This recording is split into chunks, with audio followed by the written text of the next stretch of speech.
Good morning, everybody. Hey, welcome to Wednesday, October 14th. Hard to believe this month is already halfway gone.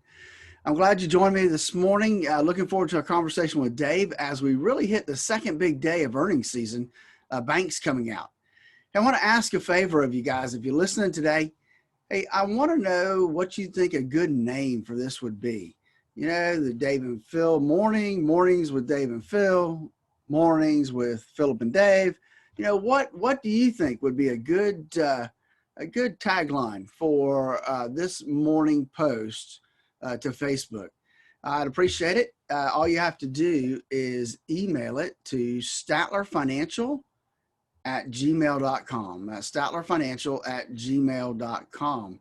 I really appreciate it. Hey, looking forward to my conversation with Dave today, and we'll get started with that in just a moment.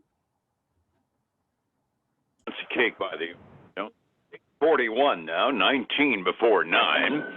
Check in and see what's going on Wall Street. It is high holy season on Wall Street because earnings season is kicking in.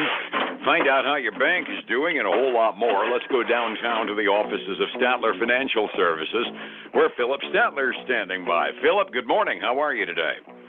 Good morning, Dave. Hey, doing well today. And you're right. We are in the heart of financial reporting anyway, with the banks yesterday and today taking kind of the top billing.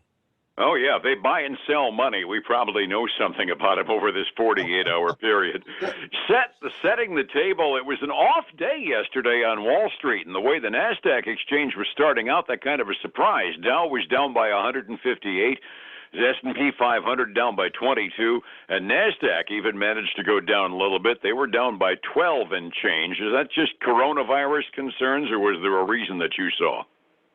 I didn't see a reason out there that was really a blanket approach. I just think that it's probably could be some profit taking because we'd had really kind of 4 days back to back with some good returns, and there was no really spectacular good news economically that came out yesterday. Yeah, I was going to say I didn't see anything really that would justify a change in the trends, but actually we started out a little negative on the Dow and 150 odd points down these days. In the context of a 28,000 Dow, 150 points really isn't all that big. But NASDAQ making the turn downward, I was wondering if somebody had heard some rumors about the Apple debut or something about Amazon's Prime Day results or anything like that, because that was a turnaround for NASDAQ yesterday, wasn't it? Yeah, it was.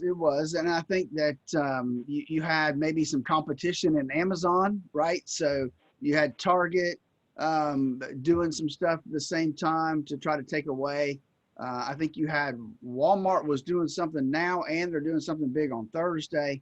So it could be that could have affected Amazon a little bit, and then Apple. You know, who knows what people were thinking ahead of time. Yeah, I have no idea. One surprise that came out of the Apple thing was even the base iPhone 12 includes that fancy pants millimeter wave 5G that probably we'll see in this county, probably about the year 2030 or something like that. But the fact that they all included 5G, both kinds of 5G, was at least a surprise in the Apple revelation yesterday. Yeah, I think it probably was. I didn't actually get a chance to listen to it. I started to listen to the replay this morning and saw it was an hour long. I thought, well, I don't have time for that. I got to get ready to go to work. So sometime over the next week, I'll listen to it and see what they had to say.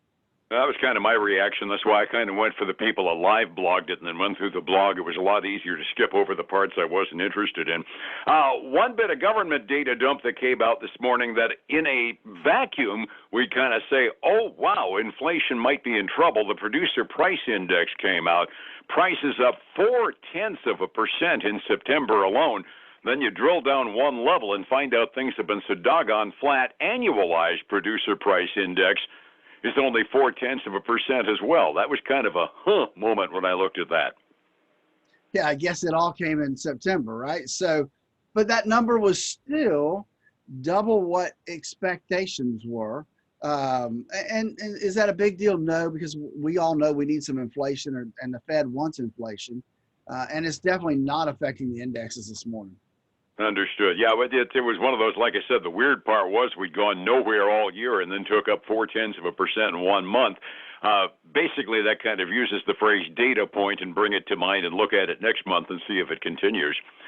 Earnings season, as mentioned, and it's a cavalcade of financials. And the first one I saw come across the wire anyway this morning was Wells Fargo. Remember, they're under some pressure from the SEC. They've got some restrictions on how much they can grow, so they got to do more with less. They didn't do as much with less as they expected to, did they? No, they didn't. They were the true miss on earnings. They missed by about 3 cents a share.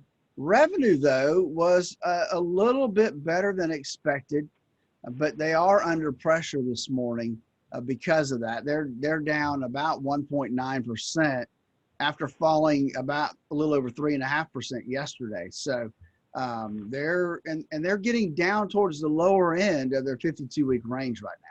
Yeah, understood. I was looking at them, and we were talking yesterday about how some of the banks are making their numbers much better by decreasing the amount that they're allowing for bad debt. Wells Fargo reduced their bad debt reserves, but not by the percentage other banks were, which I figure is explainable given the amount of consumer action that they take in.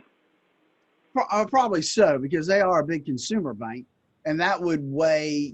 Consumers right now have more uncertainty than a lot of the businesses have right now. So I think you're right. That's probably a good move on their part, as opposed to, let's talk about Bank of America that reported, and they beat the street by 2 cents a share. And it really, that's kind of shaky because it depends on what analyst you look at. I have another tip sheet I look at, and they actually missed by 3 cents a share. So it kind of depends on which analyst you follow as to whether or not that was a beat or not for them. But they came in at 51 cents a share. CNBC said they were supposed to come in at, which was better than expected by about 2 cents a share. But they missed on the revenue side. Wells Fargo missed on EPS, but Bank of America missed a little bit on the gross revenue side. Trading revenues helped them a little bit, but interest earnings were down significantly. And you're right. A lot of it is they went from their second quarter, they had a $5.4 or $5.6 billion loan loss adjustment, and they moved that down to $1.4 billion. So that's a significant, that's a significant change in that. And that's, a lot of people think that may come back to bite them in future quarters down the road. And they are, they're not being really appreciated today. They're down 2% this morning. I was going to say, they're not a darling. They're toward the top of my big loser list this morning. But lest we give the impression that the banking industry is flat on its back, I suppose we got to mention Goldman Sachs in there, don't we? Yeah, we do, because they kind of hit it out of the park again. They beat by over $4 a share this quarter. Revenue was also above what they estimated. They saw a lot higher net revenue across really and truly all segments of their business, which was a good thing for them. And so they, let's see what they're trading up. They're trading up about 1.9% this morning before we start really trading stocks. And we've got two other banks that came. We have PNC Financial. They had a pretty good quarter too. They beat by more than $1 a share. And their revenue was above forecast, and they cut their bad loans down too, significantly. So that's helping their net income. They're up 1.3% this morning. The last bank I have for you this morning, Dave, is U.S. Bank Corp. And U.S. Bank Corp, not quite the beat that all the other two had, but they were up beat by 8 cents a share. And their revenue was above as well. So they're getting a win too. They're up 1.5% today. Yeah, so that's the banks. Yeah, go ahead. They said the U.S. Bancorp's revenue was off considerably from last year, but not as bad as anybody expected it to be. And it's kind of sort of right on Goldman Sachs' heels as far as gainers pre-market is concerned. So evidently their investors like it. A couple of other household names that reported that are worth mentioning that aren't inside the financial sector. Well, the only one I have is United Healthcare. United Healthcare reported, and they beat by about a little over 40 cents a share. Revenue was above forecast, but a lot of that's because through COVID, people didn't go get stuff done. They stayed home and didn't get any kind of elective stuff taken care of. So they're seeing some of that go back to normal, and they are they raised their full-year outlook for this year. They're trading up about 0.9% right now. But it'll be a new 52-week high. It'll be a new 52-week high. That was why I wanted to bring that one up, because the health insurance industry during the COVID-19 thing could be good news, could be bad news. And I was curious how they came out because I hadn't seen those numbers. Resetting the table after a positive start to the day yesterday, we ended up turning negative on all three of the indexes. 45 minutes before we opened this morning, Phillip, what do the directions look like this morning? Hey, we made a little bit of an improvement since we started talking. We've got the Dow up about 0.2%. We've got the S&P 500 finally in the green, less than 0.1% though, and we've got the Nasdaq up 0.2%. So everything is green now. That's not the way it's been all morning. If we flip over to the commodities side, we've got silver making some big strides this morning, up almost 1.9%, and gold is up almost 1% this morning. And crude oil was negative when you and I first started speaking, but it has turned positive, up about 0.9% to $40.55 a barrel. Squeaking our way back past 40 again. Overseas markets, Asia, we must have been looking at it as a zero-sum game while we were off yesterday, because all the Asian markets, for the most part, in green ink at the close this morning. Europe is off fractionally without really a direction indicating as to what's going to happen with their markets halfway through their day.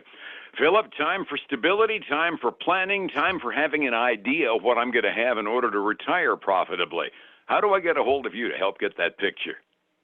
Kevin, give us a call at 863-382-0037. It's time for that financial x-ray. You know, you get your physical every year. Let's get physical with our retirement assets and make sure we don't have too much risk. Schedule your financial x-ray now at 863-382-0037. Hey, and then check out our website, statlerfinancial.com. You can schedule a phone call there, schedule an appointment. There's a link there for that. And then join us this weekend for the Statler Financial Radio Show. A little bit different, 6 a.m. and 11:30 on Saturday, and 10 a.m. Sunday morning on Highlands News Talk, 7:30. And guess what happened yesterday, Phillip? What happened yesterday? The Gators changed their football game start again, so our noon Saturday is really going to be at noon on Saturday this time, assuming the team doesn't have so much illness that they're going to have to cancel the game. But we're on at noon on Saturday on News Talk 7:30. Fair enough? Crazy times, isn't it? I would not want to have season tickets and figure out when I needed to make a run to Gainesville, I'll tell you. Have a good day, my friend. We'll catch you tomorrow, all right? All right, thanks, man. I appreciate it.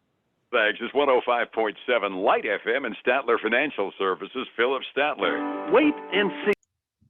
Hey, folks, thanks again for joining us. Hey, remember, help me name this segment.